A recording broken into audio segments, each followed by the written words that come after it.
Chapter 8. Is Christianity hard or easy? In the last chapter, we were considering the Christian idea of putting on Christ, or first dressing up as a son of God, in order that you may finally become a real son. What I want to make clear is that this is not one among many jobs a Christian has to do, and it is not a sort of special exercise for the taught class. It is the whole of Christianity. Christianity offers nothing else at all. And I should like to point out how it differs from ordinary ideas of morality and being good. The ordinary idea, which we all have before we become Christians, is this. We take as starting point our ordinary self with its various desires and interests. We then admit that something else, call it morality or decent behavior, or the good of society, has claims on this self, claims which interfere with its own desires. What we mean by its being good is giving in to those claims. Some of the things the ordinary self wanted to do turn out to be what we call wrong. Well, we must give them up. Other things which the self did not want to do turn out to be what we call right. Well, we shall have to do them. But we are hoping all the time that when all the demands have been met, the poor natural self will still have some chance and some time to get on with its own life and do what it likes. In fact, we are very like an honest man paying his taxes. He pays them all right, but he does hope that there will be enough left over for him to live on. Because we are still taking our natural self as the starting point. As long as we are thinking that way, one or other of two results is likely to follow. Either we give up trying to be good, or else we become very unhappy indeed. For, make no mistake, if you are really going to try to meet all the demands made on the natural self, it will not have enough left over to live on. The more you obey your conscience, the more your conscience will demand of you. And your natural self, which is thus being starved and hampered and worried at every turn, will get angrier and angrier. In the end, you will either give up trying to be good, or else become one of those people who, as they say, live for others, but always in a discontented, grumbling way. Always wondering why the others do not notice it more, and always making a martyr of yourself. And once you have become that, you will be a far greater pest to anyone who has to live with you than you would have been if you had remained frankly selfish. The Christian way is different, harder and easier. Christ says, "Give me all. I don't want so much of your time and so much of your money and so much of your work. I want you. I have not come to torment your natural self, but to kill it. No half measures are any good. I don't want to cut off a branch here and a branch there. I want to have the whole tree down. I don't want to drill the tooth or crown it or stop it, but to have it out. Hand over the whole natural self, all the desires which you think innocent, as well as the ones you think wicked. The whole outfit. I will give you a new self instead. In fact, I will give you myself. My own will shall become yours." Both harder and easier than what we are all trying to do.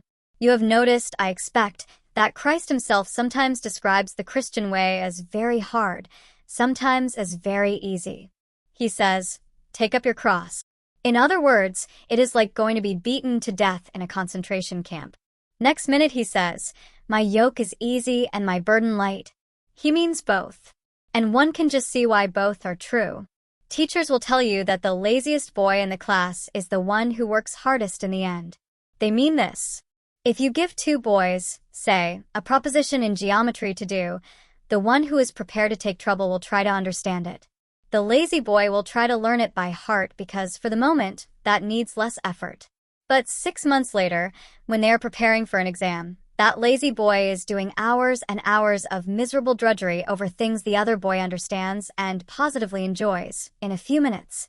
Laziness means more work in the long run. Or look at it this way.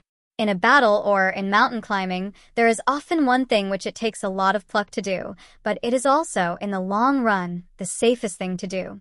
If you funk it, you will find yourself, hours later, in far worse danger. The cowardly thing is also the most dangerous thing. It is like that here. The terrible thing, the almost impossible thing, is to hand over your whole self, all your wishes and precautions, to Christ. But it is far easier than what we are all trying to do instead. For what we are trying to do is to remain what we call ourselves, to keep personal happiness as our great aim in life, and yet at the same time be good, We are all trying to let our mind and heart go their own way, centered on money or pleasure or ambition, and hoping, in spite of this, to behave honestly and chastely and humbly. And that is exactly what Christ warned us you could not do. As he said, a thistle cannot produce figs. If I am a helve that contains nothing but grass seed, I cannot produce wheat. Cutting the grass may keep it short, but I shall still produce grass and no wheat. If I want to produce wheat, the change must go deeper than the surface. I must be plowed up and raisonné. That is why the real problem of the Christian life comes where people do not usually look for it. It comes the very moment you wake up each morning. All your wishes and hopes for the day rush at you like wild animals.